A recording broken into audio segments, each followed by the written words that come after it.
Good day, everyone. This is Diane Fodell. Thank you for joining the Cognitive Systems Institute speaker series today. I'm happy to introduce Sridhar Iyengar, who is an IBM Distinguished Engineer at the IBM T.J. Watson Center. He's a technical leader in cognitive computing research and is focused on bringing IBM's cognitive and big data analytics solutions to IBM customers. His current research is focused on cognitive system architecture, knowledge representation, document understanding, and programming models for cognitive systems. Please help me welcome Sridhar, who will present semantic PDF processing and document representation. Thank you for being our presenter today, Sridhar. I'll turn the call over to you. Thank you, Diane. And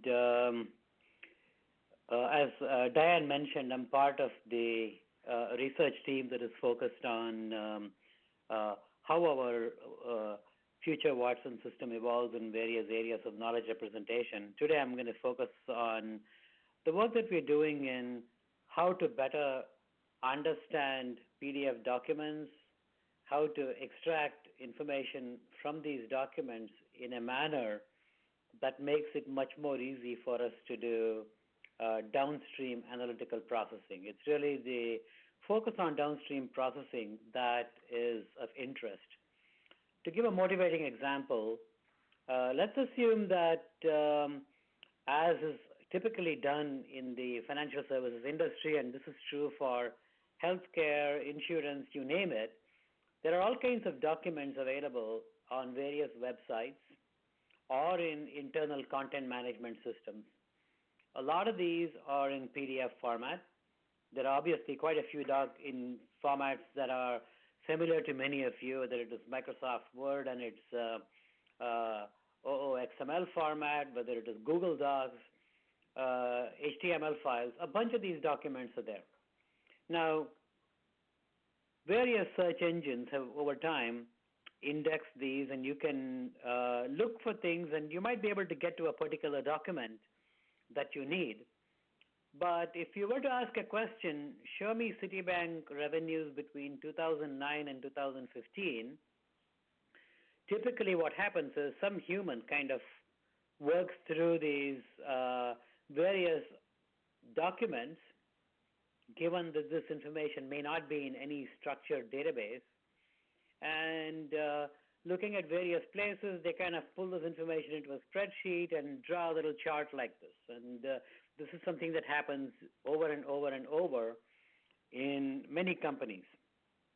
Wouldn't it be really nice if you had a system that would actually read these documents ahead of time and be able to answer a query like this? So it's really solving problems like these that's motivating our work on how can we get value and knowledge out of various types of documents. And some of you might wonder, why are we so focused on PDF and why not all of the other formats? And the answer is we really are concerned about documents in any format, whether it is PDF, whether it is Word, whether it is PowerPoint, those documents in their native format or PDF, or it could even be scanned documents and OCR. If you think about a mortgage application that somebody in the U.S. might have to fill out, even now, some of the applications are online. Other applications are you basically make a copy of your bank statement or your property value of your house. It's probably sent as a fax, or it could be scanned into a document and sent out as a JPEG file, and ultimately a lot of these end up as potentially opaque content that a human would read, but it is tough for a computer system to read and understand and analyze. Formats like PDF are well known for printing stuff and displaying on a web page. But if you have to go inside the document and write an application that would query it, it's much more challenging. And that's mainly because the focus has been on how do I actually display as opposed to analyze this information. That's where a lot of the technologies are. So about a couple of years ago, various teams in IBM Research began tackling this problem because in many of our Watson implementations with our customers, this common thread of getting information out of PDF documents, tables, diagrams, graphs, started showing up over and over again. So one of the things that we did, and initially we had different teams in research working on this problem. We also obviously have on the Watson Developer Cloud a service called the Document Conversion Service, which, by the way, I would encourage you all to try out. You can submit a PDF or Word document, and it will actually produce for you JSON answer units that can be fed into other Watson services. You can also convert it to HTML. So this is the basic capability that exists out in the market that's coming from IBM on the Watson Developer Cloud. And clearly this wasn't enough for many of the more complex document types that we were seeing in our engagements. And that kind of prompted this work, and it's been going on for about a year and a half. Some of the work predates that. So what I'll share with you is a summary of how far we've come and a little bit of the challenges that we are trying to solve. And one of the approaches that we settled on was to define a canonical model for representing various aspects of what could be in a document, not to define a model that would allow us to reproduce the whole document with full fidelity. That is a non-goal. The goal really is extract the appropriate metadata that would be useful in answering queries like the one that I just showed on the previous chart. And this is a problem that's pretty pervasive in engagement after engagement. And so one of the things we're trying to do as part of our work is to build up our platform so it can actually serve as a AI platform for businesses, and that's kind of what is motivating our overall research work. And if you look at the areas of data and training, dealing with structured and unstructured data sources and creating domain models and specializing them and using them for knowledge representation continues to be a core part of our research agenda. And when we look at how can we actually process these documents so that we can answer these queries, you will notice that across the range of research work that's going across IBM and other parts of the industry, semantic PDF processing kind of falls under two major areas. One is signal comprehension. How do we actually understand the text that's in these documents or the diagrams that's in these documents, the tables and so on and so forth? And obviously, to better support query and retrieval and representing this knowledge and applying machine learning to understanding these techniques is a common thread across our various research teams. And ultimately, we want to expose this capability as a set of services that could be used in building up your cognitive application. So to give an example of how this can be useful is, imagine you've got a bunch of PDF documents, and these could be information about compliance, for example. Regulatory compliance is an interesting area of for the research team and also for the broader IBM and in general the industry, because many of these regulations are complex. They are in textual documents, HTML or PDF. Sometimes they're conflicting, and the rules can be pretty difficult to understand, and it's an extremely manual process. So when we look at a document, can we actually take out from this document various aspects of the document like sections, bulleted lists, and line plots, and paragraphs, and so on? And that's one level of understanding what's in this document. What's even more interesting is, in looking at a document, can we train a system to figure out if something is a requirement or an obligation in the regulation? And some of this capability has now become available in products like regulatory compliance analytics that is out in the market, but some of the capabilities of extracting little bits of pieces of information and saying, that's really an obligation. And we used a combination of text analysis and supervised machine learning to understand this. This would be a concrete example of what we would be able to do. And likewise, obviously, things can be much more complicated. And you can say, if I'm working with movies, can I actually train a system to say, is that a romantic scene or is this a scene for a thriller. So these are the types of bigger problems that we want to solve. And so that's the motivation. So going back to why is this difficult, there are literally thousands of PDF generators or drivers. And there is also, if you look at the various documents, there's an incredible variety of content that comes from all over. And the interesting challenge for us is the original source is not there. We just have the PDF. And this is why there isn't a single algorithm that's going to solve this problem. And we've applied a variety of machine learning techniques to understand this. Just to give an example of the complexity you will see in tables, these are examples of tables that just come from one of our customers and in the financial domain. And you will notice simple tables, tables with lines, tables with multiple headers, tables with graphic lines, tables with embedded charts. So the variety is incredibly crazy. And if this were not complicated enough, look at these documents, and if you look at any research paper, you're going to find graphs like these. And while we can print these, can we really answer questions about how to interpret that graph without actually having the original source data? That's hugely challenging. That's why our team is focused on using a variety of techniques, including image recognition and extraction of the content that is there in many of these graphs and maps and so on, so that in future, when you're querying a bunch of stuff on the web or in content databases, we can even actually use some of the opaque content that is in these documents to answer those types of queries. And they kind of take two approaches to solving this problem. One approach is we'll use machine learning underneath it. We will learn as much as we can from the concepts of what's there in a document, and we'll just have an out-of-the-box service, very much like what we have in the document conversion service in the Developer Cloud, to extract content from this PDF document, make it available in HTML or JSON or XML or other formats. And this is what is currently out in the market. There are lots of improvements we can make to this particular service. It does not do a great job of dealing with tables and obviously things like diagrams. That's something that we're working on.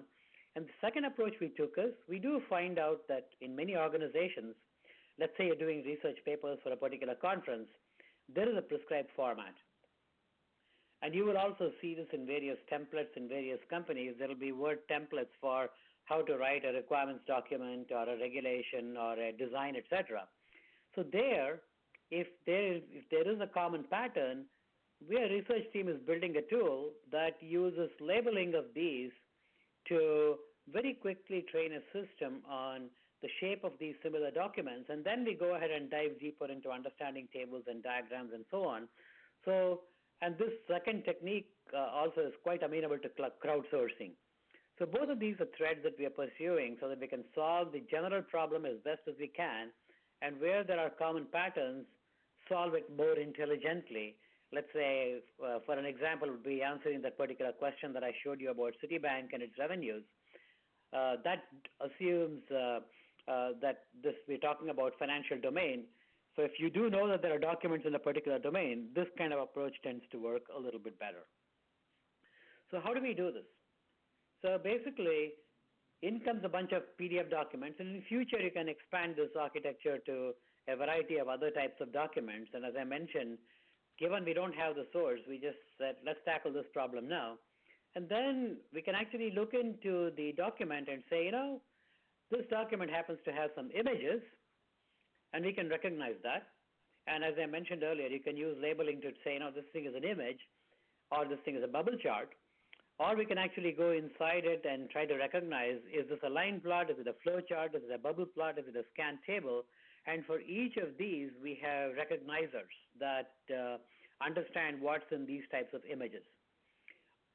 Obviously, where you have a PDF document that's been created from a tool like Google Docs or Word or Adobe Acrobat, those actually have a little more metadata that we can use to read and understand some of the underlying structure. And even there, it's quite challenging.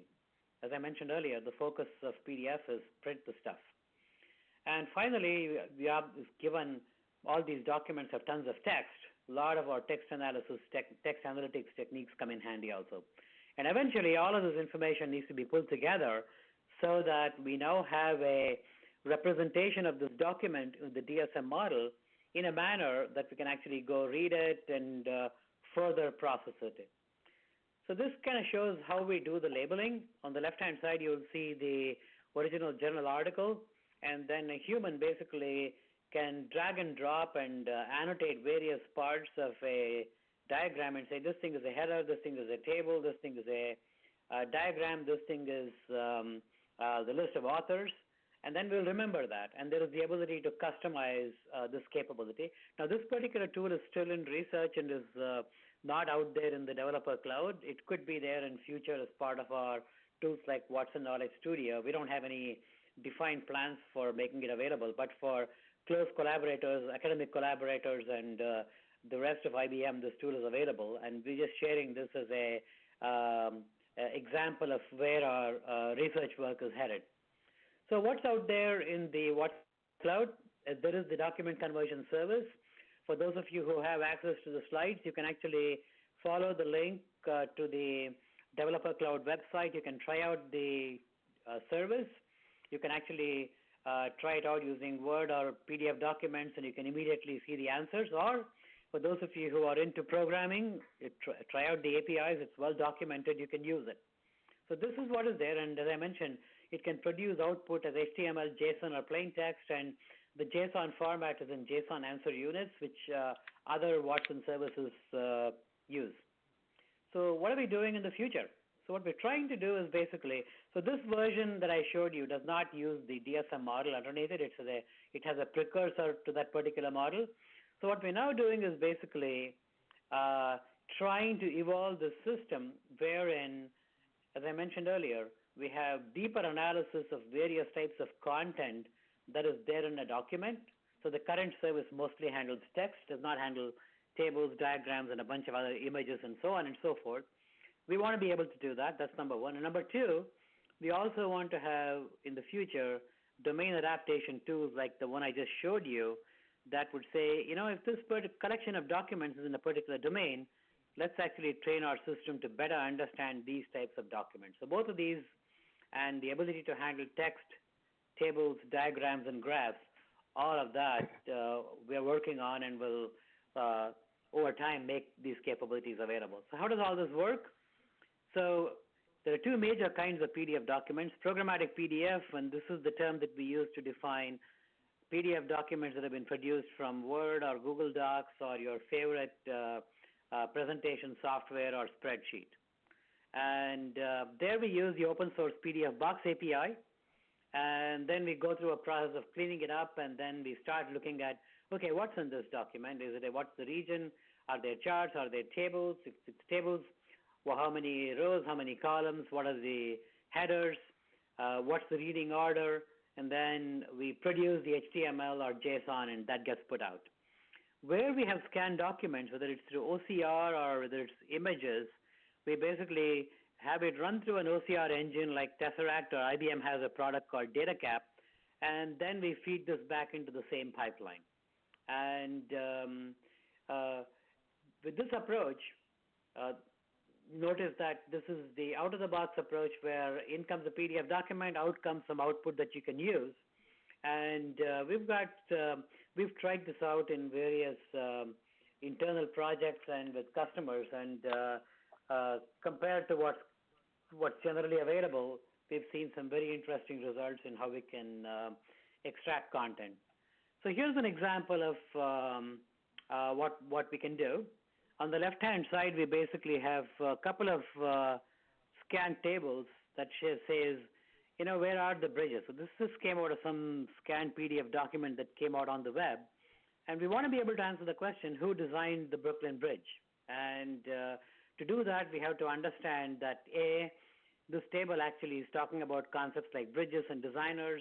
And then we also have to figure out who the designer is. And this is not very different than the example I gave you. It's a little simpler than the one I gave before, which was show me the Citigroup revenues over the course of X number of years, where that information is embedded in various tables and parts of financial reports that are on the SEC website.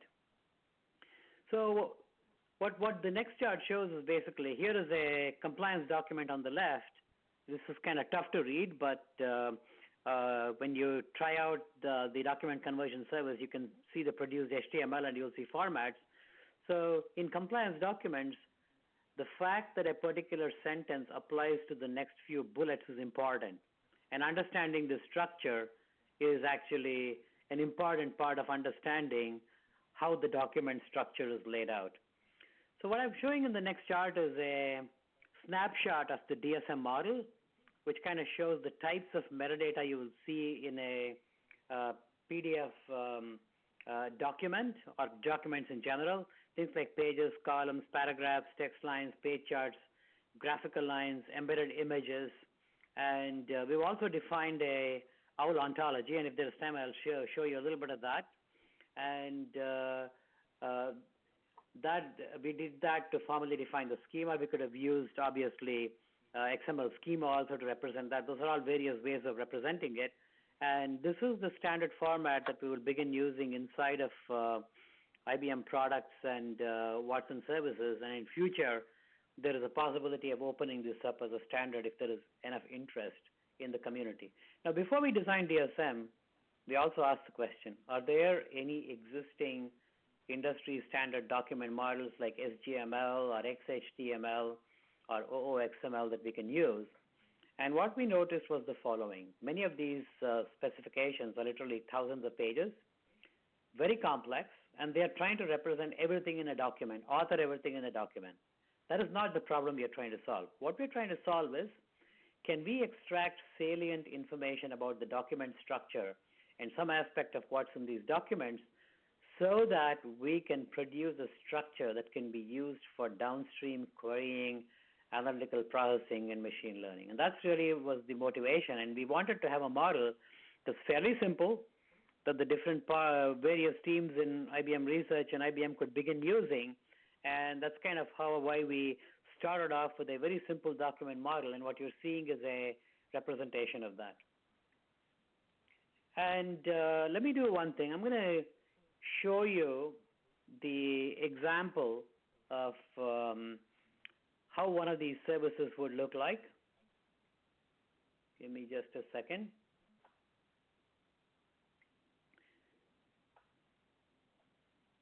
All right.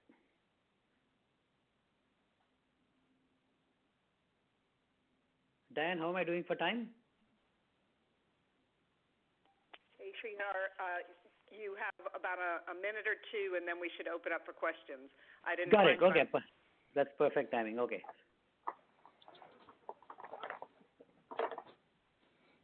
And if I need to share something else, I need to stop sharing and start sharing again.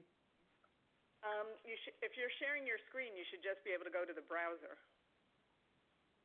Hold on. Let me do something. Start sharing my screen, the entire display, share. Okay. Got it. Okay. So what you see in the browser is the first service that I mentioned that allows you to submit a PDF document.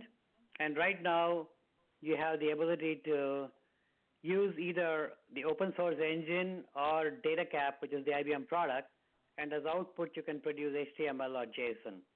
So what I'm going to show you is a existing PDF document. Interestingly enough, this one has all kinds of tables. The reason we are showing this is because in many of the problems that we are trying to solve, dealing with different types of tables is interesting, right? Multiple columns, multiple headers. And I just ran this through this particular service, and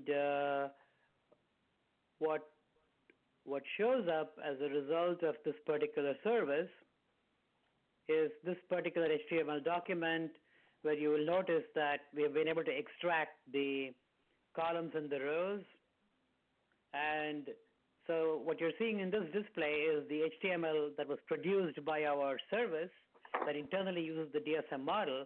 Now, if I have a table like this within the suite of Watson services and pipelines, I'm able to query it based on the fact that column 1 or column 2 happens to be the name of the bridge designer, the name of the bridge, and so on and so forth.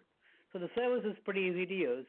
And the last thing I want to share with you is a snapshot of the DSM model. Let me see if I can pick that up, and then we will wrap the call up and we'll have you answer questions. So what you're seeing here is basically a fairly simple OWL ontology that shows properties like, is this various elements of a page? If it's stable, what are the graphical elements?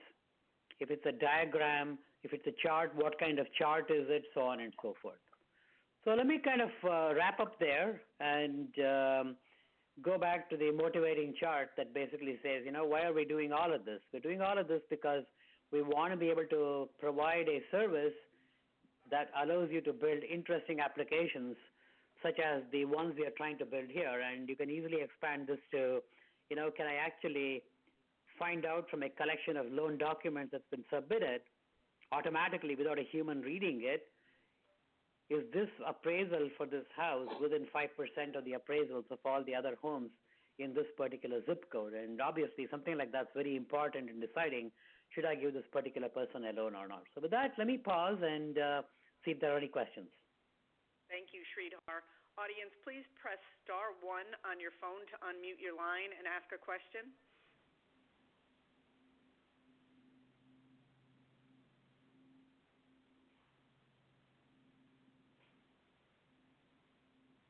Hello, Sridhar, Iyengar. This is Scott McLeod. Thank you for your great presentation. My question has to do with the relationship, please, between PDF files, portable document file formats, and RDF files. For machine learning ahead, I know they're very different entities. Can you just say a tiny bit about the relationship, or if RDFs are at all relevant to your thinking?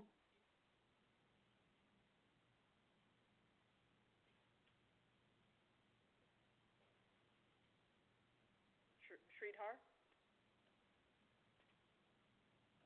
Sridhar, we can't hear you.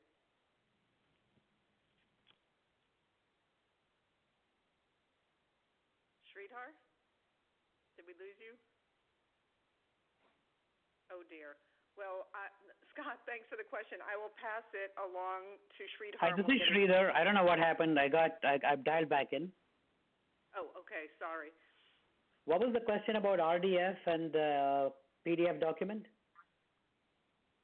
Yes, the relationship between them. Okay, got it. Okay. So the PDF document is just a plain old input. It's whatever is there in the document. What we have in the RDF document that I showed you is the representation of some of the key concepts of things that we find interesting in the document, like the sections, the headers, the figures, the dimension of where the bounding boxes of where the figures are. If it's a table, how many columns, how many headers. It is that kind of information that is there in the RDF file. Thank you. And we use that so that when a downstream process looks at the document content in either HTML or in the XML format, we are able to use that in other applications. The RDF, the OWL schema that you see, that is just a canonical schema for how to represent DSM.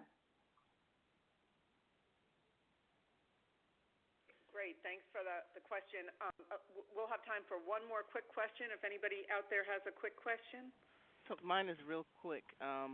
Did I hear you say that these capabilities and services are already incorporated into DataCap, or is that a to-be statement? So DataCap has the ability to read OCR. The exact plans for when some of these capabilities will be in DataCap and other services, that is still under discussion inside. The basic capability of reading a PDF or Word document and producing HTML or JSON, that is there in the Watson Developer Cloud in the document conversion service. All of the other capabilities will be there at some point in time. Well, some of them will be there at some point in future products and services. That's not a roadmap that I can discuss on this call, but some of that you can expect that will be in future services and products in IBM. We just don't have an exact date for that. This is basically a state-of-the-art of what the research team has done, and our obvious goal is to motivate and influence future products and services. Thank you, audience, for the questions. Thank you, Sridhar, so much for being our presenter today. I hope you all come back next week. We have a great presentation about AI in the automobile. And thank you, Sridhar. This was great. I'll say goodbye for now, and we'll see you next time. Bye.